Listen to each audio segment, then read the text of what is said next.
नमस्ते। हमारे साप्ताहिक कार्यक्रम राजेश बादल साहब के साथ बातचीत में आपका स्वागत है। एक दिन की देरी हो गई है। मैं भी ट्रेवल कर रहा था, कुछ वो रिकॉर्डिंग का रहता है मामला। राजेश भाई, बहुत बहुत से घटनाक्रम चल रहे हैं। जी। हम लोग शायद अंत में राहुल गांधी की उम्मीदवारी की बात कर लेंगे, क्योंकि उसकी बात करने लगेंगे तो बाकी बात नहीं कर पाएंगे। मुझे ऐसा लग रहा है, मैं आपसे इसलिए पूछ रहा हूं, आपने इतने लंबा समय आपका अनुभव रहा है, मोदी जी इस समय पूरी तरह से कांग्रेस की बनाई हुई पिच पे खेल रहे हैं, ऐसा मुझे लगता है। वो कांग्रेस की मैनिफेस्टो की बात करते हैं, वो कांग्रेस में राहुल गांधी अमेठी से चुनाव नहीं लड़ रहे हैं, उन्होंने क्या पहना, क्या खाया, क्या पिया, इसकी बात करते हैं। राहुल गांधी ने क्या बोला, कल उन्होंने ये बोला था, परसों उन्होंने ये बोला था। वो अपनी बात ही अब अपना सब कुछ भूल गए हैं, उनको केवल राहुल गांधी दिखाई दे रहे हैं। ये मैं इसलिए कह रहा हूं कि मोदी जी ने दो चीजें की, और जहां से मैं आपसे शुरू करना चाह रहा हूं, बाकी बातों पे आएंगे, उनकी भाषा पे, उन पे। मोदी जी ने हिंदू मुस्लिम कुप करने की कोशिश की, पूरा जोर लगा लिया, हिंदू मुस्लिम हिंदू मुस्लिम हिंदू मुस्लिम। नहीं हो पाया। वो तो यहां तक आ गए कि घुसपैठियों को कांग्रेस आ जाएगी तो घरों से लोगों को निकाल देगी, आपके घर में घुसपैठियों मुसलमानों को 4 कमरे हैं तो 2 कमरों में उनको घुसा देगी, इस तरह की बातें भी उन्होंने कही। लेकिन जो मुझे अजीब सा लगा कि अभी तक पाकिस्तान को नहीं आया, तो परसों पाकिस्तान भी आ गया। अब वो पाकिस्तान को भी ले आए मोदी जी कि भाई देखिए देखिए, राहुल गांधी को की तारीफ वहां के मंत्री जी कर रहे हैं। तो मैं जरा आपसे ये समझना चाह रहा हूं, क्या पाकिस्तान का किसी भी अच्छे या बुरे सेंस में, क्या पाकिस्तान हमारे देश में इस बात का पैमाना हो सकता है कि किस नेता ने उसके साथ क्या किया और क्या नहीं किया? और अगर ये पैमाना है तो मैं जरा आपसे जानकारी चाहूंगा कि हमारे किन किन प्रधानमंत्री या बड़े राजनेताओं ने पाकिस्तान के साथ ज्यादा दोस्ती दिखाई, और दोस्ती दिखा के उनको मिला भी कुछ नहीं। मैं थोड़ा इस पे आपसे समझना चाहूंगा राजेश भाई। जी, धन्यवाद आनंद जी। ये आपने बिल्कुल इस चुनाव की समझिए कि मर्म या नब्ज पे हाथ रखा है। ये अब तक का सबसे अशालीन और अश्लील और अभद्र अमर्यादित चुनाव है आनंद जी। नेहरू जी और लाल बहादुर शास्त्री जी, दो प्रधानमंत्री ऐसे रहे जिनको ना मैंने देखा, ना मैंने उनका कभी कवरेज किया, क्योंकि मैं तब बहुत छोटा था। और इंदिरा गांधी से मैंने कवरेज, अपनी पत्रकारिता की यात्रा शुरू की, और तब से मैं कह सकता हूं कि लगभग सभी प्राइम मिनिस्टर्स को मैंने कवर किया, या तो साक्षात्कार या उनकी इंटरव्यूज के नजरिए से देखें। लेकिन इतना गंदी भाषा प्रधानमंत्री के मुख से मैंने कभी नहीं सुनी। पाकिस्तान एक कड़वी सच्चाई है, हमारे देश के 2 टुकड़े हुए, बन गए। लेकिन पाकिस्तान को नाच नचाने वाला भी आजादी के बाद कौन था? इंदिरा गांधी ना। इंदिरा गांधी ने पाकिस्तान की नाक में दम किया, हम सब जानते हैं। उन्होंने पोखरण परमाणु विस्फोट से लेके बांग्लादेश युद्ध से लेके वो कामयाबियां, चलिए आगे की बात है, कभी सब जानते हैं। लेकिन मैं ये कहना चाहता हूं कि एक तरफ आप ये देखते हैं कि इंदिरा गांधी कभी पाकिस्तान नहीं गई, नरसिंह राव कभी पाकिस्तान नहीं गए, डॉक्टर मनमोहन सिंह का तो जन्म स्थान वहां है, वो पाकिस्तान कभी नहीं गए। और इधर देखिए तो लाल कृष्ण आडवाणी जी जिन्ना साहब की मजार पे होके आए पाकिस्तान में, अटल बिहारी वाजपेयी बस लेकर लाहौर गए थे, नवाज शरीफ के यहाँ ब्याह में माननीय प्रधानमंत्री नरेंद्र मोदी जी खुद बिना बुलाए गए थे। तो एक तरफ प्रत्यक्षम किम प्रमाणम, एक तरफ प्रमाण ये है, और वो कह रहे हैं कि पाकिस्तान प्रसन्न होता है अगर कांग्रेस जीतती है तो, यानी कांग्रेस का और पाकिस्तान का वो कोई गठजोड़ पर्दे के पीछे से सूंघ रहे हैं।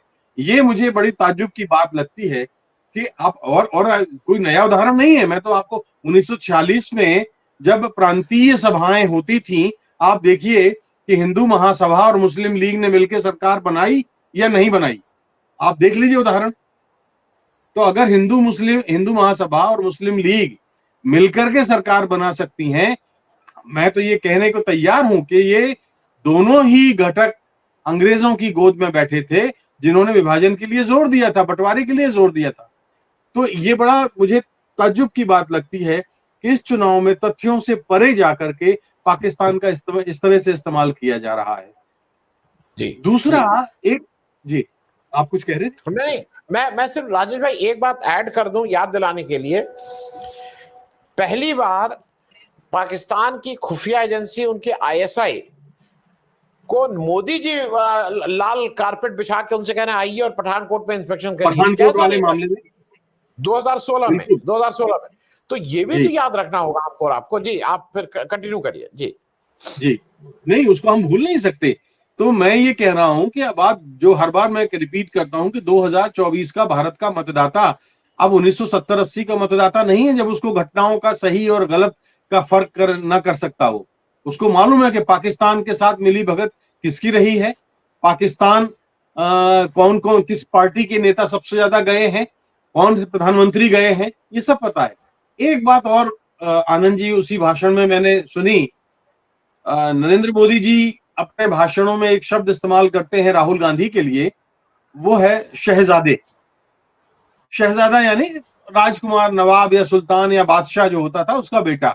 अगर आप हिंदी में कहें तो राजा और राजकुमार, महाराजा और बेटा, उनका उनका बेटा युवराज। संविधान का राजेश अनुच्छेद, भाई, राजेश जी भाई थोड़ा उसकी मीमांसा भी कर दीजिए कि वो शहजादा कहने का, क्योंकि बादशाह का बेटा होता है, उसके पीछे भी ये नहीं है, उसके पीछे कि मुसलमान और वो कहीं ना कहीं वो उससे प्ले करते हैं, उसको भी वो जरा राजकुमार नहीं स्पष्ट कर। बोल रहे हैं, युवराज नहीं बोल जी रहे हैं, जी शहजादा बोल रहे हैं। लेकिन मैं बात इससे बड़ी है, गंभीर है। वो संविधान की रक्षा की बात करते हैं, संविधान की शपथ लेते हैं, जब लोकसभा में जाते हैं तो उसके सीढ़ियों पे अपना शीश नवाते हैं। और शहजादे, आपको मालूम है कि भारत के संविधान में अनुच्छेद 18 में श्रीमंत, राजा, महाराजा, रानी, महारानी, नवाब, सुल्तान, शहजादा, श्रीमंत, ये सब बंदिश है, बैन है। अगर कोई कंप्लेन करे इस मामले पर, माननीय प्रधानमंत्री जी को कार्रवाई की तलवार झेलनी पड़ सकती है। वो इतना उनको अंदाजा नहीं है कि हमारे संविधान में कहा क्या गया है। शहजादा शब्द प्रतिबंधित है, आप यूज नहीं कर सकते हैं जिस तरह से, क्योंकि राजा महाराज, और इस पर पूरी बहस हुई है जिसमें सरदार पटेल से लेकर के तमाम सारे लोगों ने उसमें शिरकत की थी। माफी चाहता हूं। सरदार पटेल ने सबसे ज्यादा हिमायत की थी कि हमारे नए भारत में शहजादे, राजकुमार, राजा, महाराजा, इन पर कोई इनका नाम नहीं लेगा। और उन्होंने ही तो सबसे ज्यादा निर्मूलन किया था इनका। तो वो शब्द इस्तेमाल कर रहे हैं जिसको बार बार बोलने पर उनके खिलाफ कार्रवाई हो सकती है। मैं ये कहना चाह रहा था। जी जी जी जी मैं इस पे भी कहूंगा कि दूसरा, मोदी जी मतलब जिस तरह से अटैक कर रहे हैं, वो सिंगल हैंडेडली, एक बात ये भी कहनी होगी कि वो झूठ बोल रहे हैं। दूसरा एक और आपसे मैं इस पे ध्यान जरा चाहता हूं, उन्होंने पहले फर्स्ट और सेकंड फेज में कुछ नहीं, किसी को चिट्ठी नहीं लिखी। थर्ड फेज में वो एकदम से सारे प्रत्याशियों को चिट्ठी लिख रहे हैं, लेकिन उसके पीछे लोग दो कारण, और उस चिट्ठी का दो कारण बता रहे हैं। खड़गे जी ने उस चिट्ठी के बारे में उनको पत्र लिख के कहा है कि आप अपने एमपी कैंडिडेट्स को क्यों कह रहे हैं कि वो झूठ बोले। बार बार कोई झूठ कहने से वो सच नहीं हो जाता है। उनका बार बार ये कहना है खड़गे जी का कि आप झूठ की बात मत करवाइए उनसे, उनको क्यों झूठा सिखा रहे हैं। वो कह रहे हैं झूठ बोलो, मेरे झूठ को तुम एम्पलीफाई करो। दूसरा एक और उसमें है, मुझसे किसी जिम्मेदार व्यक्ति ने कहा है कि उन्होंने बाकी सबको तो एक जैसी चिट्ठी लिखी, उन्होंने दो चिट्ठी स्पेसिफिक लिखी हैं। एक चिट्ठी उन्होंने अमित शाह साहब को लिखी और एक शिवराज सिंह चौहान को लिखी। अमित शाह साहब वाली चिट्ठी में मार उनकी तारीफ के पुल बांध दिए हैं। और अब आपकी अध्यक्षता में विश्व में पहली बार हम ये हुए, आपके गृह मंत्री होने से हमने 370, आपके मतलब कुछ लोगों का कहना है ये उनका वसीयतनामा है। वो अपने बाद अमित शाह को अपनी जो जागीर है उनकी भारत, उसको सौंपने की उन्होंने एक तरह से वो कहा है कि भाई यही सबसे कॉम्पिटेंट है। मैं एक ये, और लोग ये कह रहे हैं कि भाई फर्स्ट में नहीं, सेकंड में नहीं, थर्ड में केवल अमित शाह के अचीवमेंट्स को करते हुए, हाईलाइट करते हुए, चिट्ठी लिखने की परंपरा नहीं थी। ये क्यों मोदी जी कर रहे हैं, इस पे अगर कुछ आप समझ पाए तो। देखिए, आपको ये बात तो मानना पड़ेगी आनंद जी कि मीडिया में और सुर्खियों में बने रहने के लिए हमारे प्रधानमंत्री को जितनी उपाय और जितने तरीके आते हैं, शायद ही हिंदुस्तान में किसी दूसरे व्यक्ति को आते होंगे। और उन प्रचार और प्रचार प्रसार के तरीकों के कारण ही वो हमेशा सुर्खियों में बने रहना चाहते हैं। तो एक बात तो ये है। दूसरी चीज, जो चिट्ठी की वाली बात आपने कही है, ये कोई छिपी हुई बात तो है नहीं। हम सब जानते हैं कि अमित शाह को उन्होंने जब जेल से छुड़ा के लाए और उन्होंने अपने उत्तराधिकारी के तौर पर धीरे धीरे तैयार किया है। और तीसरा कार्यकाल जब शुरू होगा कुछ दिनों समय बाद, मेरा ख्याल अगर मुझे ठीक याद है तो वो 75 प्लस हो जाएंगे। तो एक बड़े नैतिक आवरण ओढ़ के वो कर सकते हैं। लेकिन सवाल ये है कि क्या भारतीय जनता पार्टी इस स्थिति में रहेगी कि वो नरेंद्र मोदी के उत्तराधिकारी को सहज स्वाभाविक भाव से अमित शाह को स्वीकार कर लेगी? एक बात। दूसरी चीज, अगर वो स्वीकार करती है तो सहयोगी दल कहां जाएंगे? क्या सहयोगी दलों को भी अमित शाह स्वीकार हैं? तीसरी बात, क्या राष्ट्रीय स्वयंसेवक संघ को भी ये चीज स्वीकार होगी? क्या ये वो मानेंगे कि अगर प्रधानमंत्री को बदलना ही है तो एक कंजर्वेटिव की जगह दूसरा कंजर्वेटिव जो एक ही राज्य से है उसको रिप्लेस करें, या नितिन गडकरी जैसी उदारवादी छवि के नेता को पेश किया जाए? और चौथी चीज, क्या ये देश स्वीकार करेगा कि मैं किसी मतलब प्रांत और भाषा और मजहब में बांट के नहीं देखता, लेकिन 10 वर्षों से लगातार एक प्रदेश का प्रधानमंत्री है, तो क्या दूसरा प्रधानमंत्री भी अगले 5 वर्षों के लिए इसी प्रदेश से मिलेगा? और क्या गुजरात को स्वीकार करेगा ये देश? क्या भारत का मतदाता स्वीकार करेगा?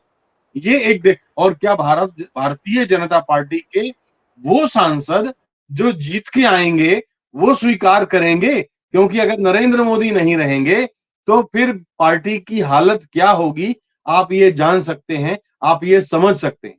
जी।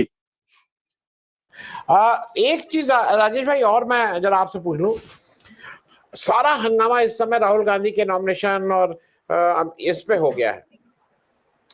राहुल गांधी कांग्रेस पार्टी ने एज अ स्ट्रेटेजी, हम लोग उस पर भी चर्चा करेंगे, आखिरी दिन आखिरी समय तक अपने पत्ते किसी को बताया नहीं और लास्ट मिनट में वेल प्लेड, जिसको मैं तो उसको कहूंगा वेल प्लेड।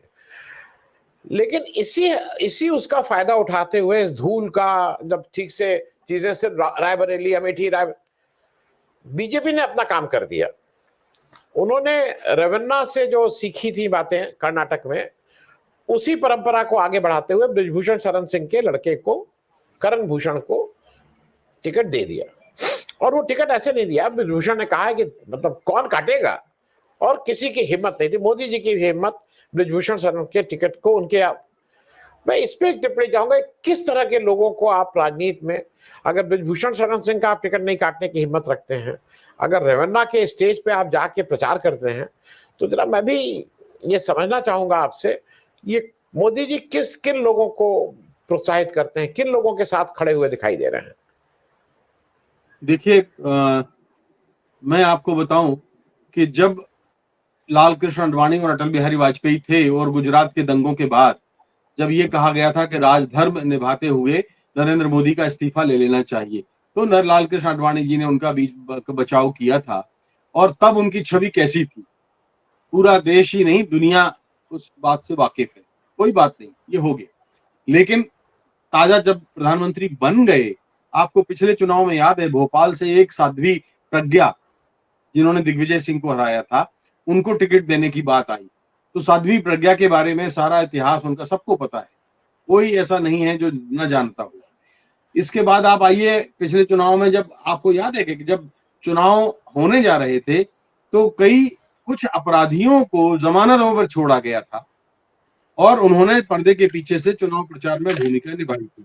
यानी हमें ऐसा लगता है, एक सर्कमस्टेंशियल एविडेंसेस अगर हम देखते हैं तो ये पता लगता है कि कुछ ऐसे चरित्र के लोगों को जो भारत के समाज को स्वीकार नहीं होते, जिनकी प्रवृत्ति आपराधिक है, जिन पर महिलाओं के साथ दुष्कर्म या इस तरह के अत्याचार होते हैं, और ये सब जानते हुए भी उनको टिकट दिया जाता है। ये एक बड़ी अजीब सी मानसिकता का सवाल है कि जो पार्टी कभी किसी जमाने में साफ सुथरी राजनीति की बात करती थी, मूल्यों की राजनीति की हिमायती थी, चाल चरित्र और चेहरे की बात करती थी, उस पार्टी में आप ब्रजभूषण सिंह वाली बात आपने बताई, ये कर्नाटक वाला मामला आपने बताया, और भी अभी तो किसानों वाले मामले भी बहुत सारे ऐसे हैं कि तमाम, अगर आप पूरी लिस्ट देखेंगे सारे हिंदुस्तान के राज्यों की, तो आप पाएंगे कि करीब करीब 40% लोग ऐसे हैं जिनका एक लंबा आपराधिक रिकॉर्ड है, और उस रिकॉर्ड के नाते उन्हें किसी भी राष्ट्रीय स्तर की पार्टी को उनके साथ जाना ही कैसे है होता है, ये एक मेरे लिए आश्चर्य की बात है। चुनाव कैसे होता है, ये आश्चर्य की बात है। कैसे उनके लिए आप नैतिक आधार पर भारत के वोटर से वोट मांग सकते। मैंने तो सुना है कि 2,500-3 हजार वीडियो मिले हैं उस महिलाओं के साथ, उनके जो कुकृत्य है उसके लिए आप वोट मांग सकते हैं। और क्या महिलाएं देख नहीं रही हैं? क्या इस देश की आधी आबादी ये ऐसे लोगों को पसंद करेगी? ये एक बहुत बड़ा सोचने का सवाल है जी। नहीं, और मैं आ गया हूं, मैं एक और चीज कहूंगा। राहुल गांधी ने कल कर्नाटक में कहा, उन्होंने कहा कि ये सेक्स स्कैंडल नहीं है, जहां आप 3-3, 4-4, ये मास रेप है भाई। जितनी महिलाओं के साथ आपने दुष्कर्म किया है, मास रेप है। और ये जो सबसे बड़ी बात है, ये सारे लोगों को पता है, बीजेपी के सारे लोगों को पता है, सबको पता है, क्योंकि वहां प्रदर्शन हुए हैं, सब कुछ हुआ है, लेकिन उसके बाद भी आप उनको ये दे रहे हैं। खैर, अब मैं राजेश जी एक चीज और जरा, जो जिसका कोई पैमाना नहीं है, उसको नाप नहीं सकते हैं, लेकिन मुझे ऐसा लगता है कि चुनाव आज से 2 महीना पहले जहां खड़ा था, हम सब लोगों को लगता था कि भाई बीजेपी का अपराजय है, बहुत अच्छी हवा है। आज 2 चरण के चुनाव के बाद अगर मैं कहूं तो हवा तो निकल गई, और हवा उल्टी बहनी भी शुरू हो गई है। आप लार्जर पर्सपेक्टिव और थोड़ा मध्य प्रदेश और छत्तीसगढ़ के स्पेसिफिक उसमें, कि आपको क्या लग रहा है? हवा उल्टी बहना शुरू हुई, लेकिन जो हवा थी वो तो निकल ही गई। थोड़ा एक ओवरऑल, क्योंकि चुनाव जितना लग रहा था कि जितना आराम से मोदी जी बीजेपी जीत के चली जाएगी, राम मंदिर में घंटी बजाएंगे और घंटी बजा के सब लोग राम राम करते हुए निकल जाएंगे। राम तो नहीं आ रहे हैं बचाने। देखिए, कर्म अच्छे होते हैं तो ईश्वर भी, God help those who help themselves, ये कहावत हम बचपन से सुनते आए हैं। लेकिन सवाल इस बात का है कि आपने कहा कि अभी ताजा जो इस समय स्थितियां कैसी हैं देश भर की, आपको याद है अभी अरुणाचल प्रदेश के एक सांसद ने कहा कि मैं भारतीय जनता पार्टी के साथ आकर के मुझे अफसोस है। अभी कल परसों का ही बयान है, यानी नॉर्थ ईस्ट की बात कर रहा हूं मैं। मणिपुर की स्थिति आपको पता है, मणिपुर प्रधानमंत्री आज तक नहीं गए। मध्य प्रदेश की स्थिति में आपको बताऊं कि पिछले विधानसभा चुनाव में ये माना जा रहा था कि कांग्रेस स्वीप कर रही है 1.5-2 महीने पहले तक, लेकिन भारतीय जनता पार्टी ने उस चुनाव में शिवराज सिंह की बदौलत, मुख्यमंत्री शिवराज सिंह की बदौलत अच्छा परफॉर्म किया और बीजेपी आ गई। इस चुनाव में 1.5 महीने पहले तक भारतीय जनता पार्टी बढ़त बनाए हुए थी। आपके शो में भी मैंने कहा है कि अच्छी खासी लीड के साथ चुनाव के मैदान में थी, लेकिन हाल के 1 हफ्ते 10 दिन में का अगर आप आकलन करते हैं आनंद जी, तो ये पाते हैं कि पार्टी बहुत पीछे चली गई है। प्रतिष्ठा के नजरिए से, वोट मतदाताओं के दिलों में जगह बनाने के नजरिए से, और अपने चुनाव प्रचार में कुप्रबंधन के नजरिए से। कुप्रबंधन की बात मैं इसलिए कर रहा हूं कि मध्य प्रदेश के 2 और गुजरात का एक उदाहरण अभी हालिया है, सूरत का उदाहरण, खजुराहो का उदाहरण और इंदौर का उदाहरण। इंदौर आप वैसे ही जीत रहे थे, भारतीय जनता पार्टी का बहुत मजबूत किला है और वहां पार्टी कांग्रेस जीतने की स्थिति में नहीं थी। खजुराहो में कांग्रेस या समाजवादी पार्टी को गठबंधन में जो सीट मिली थी, मीरा यादव जीतने की स्थिति में नहीं थी। लेकिन ये जो काम हुआ है, इसने भारतीय जनता पार्टी के अपने ही समर्थकों को नाराज कर दिया है। उसको लगा कि जब हम जीत ही रहे थे तो ये काम, इस तरह से ये काम करने का मतलब क्या है? इससे बीजेपी की प्रतिष्ठा में और साख में बड़ी गिरावट आई है। और अब मैं कह सकता हूं कि मैं एक उदाहरण के तौर पर छत्तीसगढ़ में, मध्य प्रदेश में, राजस्थान में करीब करीब 25 सीटों पर कांग्रेस बहुत अच्छा संघर्ष कर रही है। रिजल्ट क्या होता है मैं नहीं जानता, रिजल्ट कुछ भी हो सकता है, लेकिन अभी आज की तारीख में कांग्रेस इन तीनों प्रदेशों में मेरा ख्याल है कि 25 सीटों पर गंभीरता से चुनाव लड़ रही है और बीजेपी के लिए बहुत मुश्किलें खड़ी कर रही है। जी जी। मैं एक और चीज जरा राजेश भाई, अब मुख्य मुद्दे पे आता हूं। मुख्य इसलिए कि आज की तारीख में अगले 1-2 दिन मैं एक चीज और देखा। आप कांग्रेस का प्योरली, मैं अभी कैंडिडेचर की बात नहीं कर रहा हूं, प्योरली अगर हेडलाइन मैनेजमेंट की बात कहें या सुर्खियों में बने रहने की बात कहें, तो कांग्रेस ने वो स्ट्रेटेजी बहुत ठीक से किया। पिछले 4-5-6 दिन से रायबरेली से कौन, अमेठी से कौन, ये लड़ेंगे नहीं लड़ेंगे, आएंगे भाग, वो बात राहुल गांधी प्रियंका गांधी के इर्द गिर्द ही हो रही थी। और मुझे ऐसा लगा कि ये जानबूझ के, जो मैं जितना समझ सकता हूं, उन्होंने इस बात को होने दिया। और आज जब आप आए हैं और इनिशियल रिएक्शन मैं आपको बता दूं, बहुत से लोगों का अरे रायबरेली क्यों, रायबरेली क्यों, अरे अमेठी। लेकिन फिर जब उनको मतलब उनके धीरे धीरे महसूस हो रहा और समझ में आ रहा है, तो उनको लग रहा है कि नहीं, रायबरेली ही लड़ना ठीक था। मैं थोड़ा इस पे आप कहूंगा कि कांग्रेस शायद पहले पुराने अनुभवों को लेके ये हेडलाइन मैनेजमेंट भी अब बेटर कर रही है, क्योंकि नहीं तो गड़बड़ाती थी। इस बार आपको क्या लगा, राहुल गांधी की जो पूरी वो थी, लास्ट तक उन्होंने नहीं बताया, तो ये स्ट्रेटेजी ठीक थी कि आपके हिसाब से पहले बता देना चाहिए था? नहीं, मैं आपको कह सकता हूं कि मैं ये पहली बार देख रहा हूं। वर्षों से हम अपनी चर्चाओं में ये बात करते रहे हैं कि बीजेपी का आईटी सेल, बीजेपी का इलेक्शन मैनेजमेंट कांग्रेस से बहुत आगे रहता है। ये पहली बार इस चुनाव में ऐसा देख रहा हूं कि इसमें कांग्रेस के आईटी सेल ने, मैनेजमेंट ने और प्लानिंग ने भारतीय जनता पार्टी के आईटी सेल को कमजोर कर दिया है। पहली बात तो ये। दूसरी बात, आपने कहा कि जैसे जो बात कही जा रही है कि इतनी देर से रायबरेली से नाम क्यों घोषित हुआ और अमेठी से क्यों घोषित हुआ, ये तो देखिए राजनीति और कूटनीति का एक हथियार है। भारतीय जनता पार्टी ने अनेक अवसरों पर अपने पत्ते एन वक्त पर खोले हैं। अब वो लंबी कहानी हो जाएगी। उन कैंडिडेट्स को अगर हम याद दिलाएंगे, एक ही उदाहरण देता हूं, तो जवाब में कांग्रेस ने भी ऐसा किया है।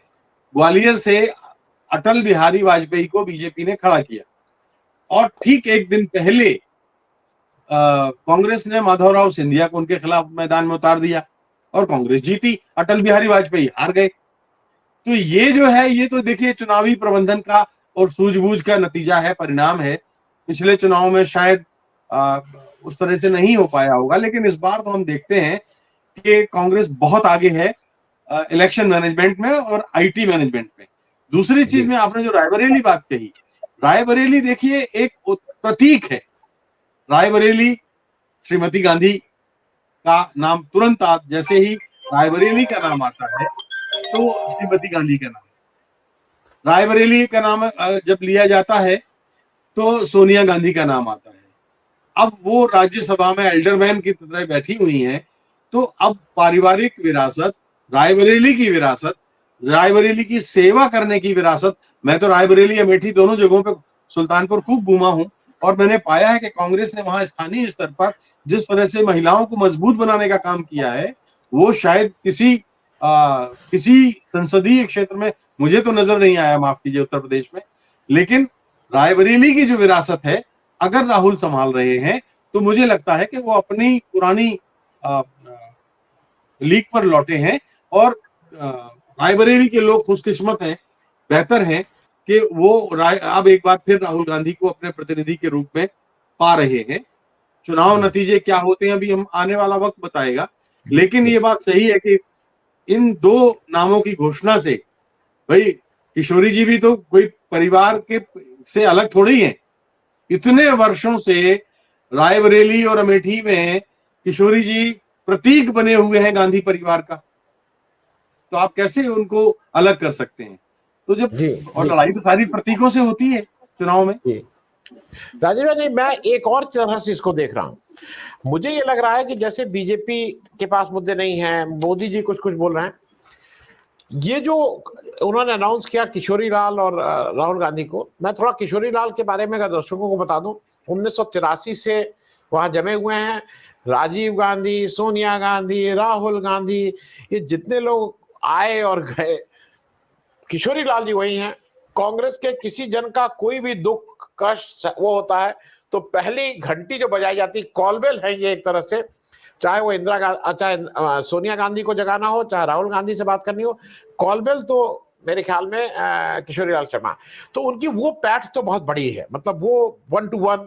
और जैसा आपने कहा, इन लोगों ने काम भी बहुत किया है। वो हार गए वो अलग बात है। मुझे ऐसा लगता है कि स्मृति ईरानी को मुद्दा विहीन कर दिया है राहुल गांधी ने, बिना कुछ कहे। क्योंकि स्मृति ईरानी के पास केवल मुद्दा होता था राहुल गांधी को गाली, राहुल गांधी को गाली, राहुल गांधी फ्लाइंग किस कर रहे हैं, राहुल गांधी फलाना कर रहे हैं, राहुल गांधी नीला कपड़ा पहने हैं, वो पीला कपड़ा पहने हैं, वो ऊपर। अब स्मृति ईरानी करेंगे क्या? क्योंकि वो तो बिल्कुल अब उनका मुद्दा नहीं है। और जो लोग ये सोच रहे हैं ना कि स्मृति ईरानी के लिए वॉकओवर है, वो आप भी समझते हैं। किशोरी लाल शर्मा वॉकओवर नहीं है, नंबर 1। नंबर 2, अगर अमेठी की जनता को ये लगता है कि पिछली बार उसने एक इमोशनल में आके बहुत सी चीजों के कारण स्मृति ईरानी को जिताया था, और जो मैं समझता हूं वहां के लोगों को लगता है कि नहीं, यहां पे इन्हीं लोगों को रहना चाहिए, तो वो शायद किशोरी लाल के को वोट, मतलब किशोरी लाल को वो ऐसे इग्नोर नहीं करेगी। मैं उस पर आपसे पूछ रहा हूँ, स्मृति ईरानी जी की स्थिति क्या बहुत सुदृढ़ हो गई, वॉकओवर हो गया? लोग कह रहे हैं बस केक वॉक है, अब तो कुछ इलेक्शन ही नहीं बचा। बिल्कुल नहीं, ऐसी मैं तो नहीं देखता कि कोई वॉकओवर उनको मिला है, बल्कि अब उनके लिए बहुत कठिन चुनौती सामने खड़ी कर दी है किशोरी जी ने। किशोरी जी के इसलिए कि 4 दशक से वो उस इलाके के गांव-गांव के, जनपद के मतदाताओं से, वहां के छोटे-छोटे पॉकेट्स में वो एक-एक आदमी को जानते हैं। क्या उन्होंने उन लोगों के लिए किया है, मतलब सेवा कार्य की बात कर रहा हूं मैं, तो वो किशोरी भाई को पता है। तो वो सब जानते हैं। स्मृति ईरानी इसलिए खिसियाई हुई हैं और इसलिए वो ऐसी अभद्र टिप्पणियां कर रही हैं जो कई बार खीज में होती है ना, खिसियानी बिल्ली खंभा नोचे। तो ये मुझे लगता है कि अब मुद्दा विहीन क्या, मतलब मुद्दा तो तब होता है कि जब उन्होंने कुछ काम किया होता है, उनके पास गाने के लिए होना चाहिए ना। क्या वो बता सकती हैं कि रायबरेली के कितने लाख नौजवानों को उन्होंने रोजगार दिया है? क्या वो बता सकती हैं कि रायबरेली के जिले में कितनी रजिस्ट्रियां या कितनी वहां पर जो रेवेन्यू के डिपार्टमेंट के काम बिना घूस दिए हुए हैं? कोई कह सकता है मंच पे आके? कितने जो अपराध हुए हैं वहां महिलाओं के प्रति, कितने लोगों को वो सही मुजरिमों को दंड दिला पाई है? कितने वहां पर सेंटर नए उपलब्धियों से भरे खजाने वो वहां ला करके दे पाई है? ये तो पूरा देश जानता है ना। केवल गाल बजाने से आनंद जी कुछ नहीं होता। और स्मृति ईरानी तो वैसे भी मुझे लगता है कि अपनी प्रतिष्ठा को लेकर उन पर बहुत सारे सवाल पहले से ही लगे हुए हैं। मतलब काम करना एक अलग बात है, सेवा करना एक अलग बात है, बोलना एक दूसरी बात है। मैं एक चीज और राजेश भाई, अंतिम प्रश्न मैं कर रहा हूं क्योंकि जरा दर्शकों को भी ये समझ में आ जाए।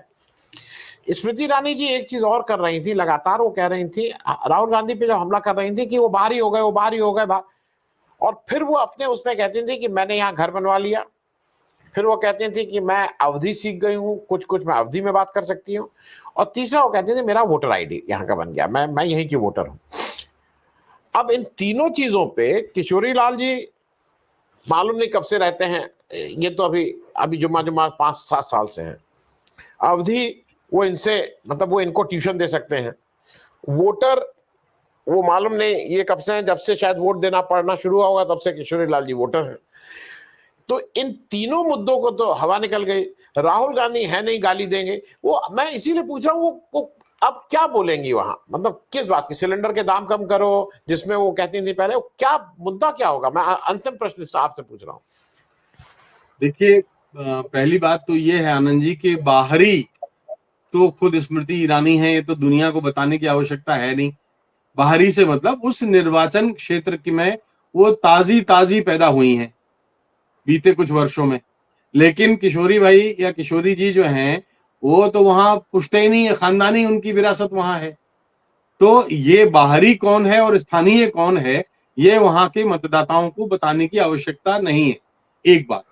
दूसरी बात यह है कि मैं बहुत स्पष्ट कर सकता हूं कि शायद किशोरी जी को अगर मान लीजिए प्रियंका गांधी वहां से लड़ती या राहुल गांधी वहां से लड़ते तो ज्यादा मेहनत करनी पड़ती शायद। मैं ये नहीं कह रहा हूं कि वो लोग लोकप्रिय हैं, मैं कह रहा हूं कि क्योंकि वो उनके कंधों पर सारा भार आता। अब मुझे लगता है कि किशोरी जी को तो शायद उतनी मेहनत नहीं करनी पड़ेगी और उनको वहां के लोग, मेरा ख्याल है कि इतना जानते हैं, पहचानते हैं जितना मैं उनको समझता हूं। जी चलिए, बहुत बहुत धन्यवाद राजेश भाई बातचीत करने के लिए। और मेरे ख्याल में चुनाव अब परवान चढ़ रहा है और इस समय जो थोड़ी हवा बदल रही है वो अगली बार जब हम लोग बात कर रहे होंगे तो और स्पेसिफिक हो जाएगा, तब हवा का डायरेक्शन बिल्कुल क्लियर हो जाएगा और डायरेक्शन और गति दोनों शायद अगले चुनाव तक, अगले बातचीत तक ज्यादा क्लियर हो जाएगी। बहुत बहुत धन्यवाद बातचीत करने के लिए। Thank you.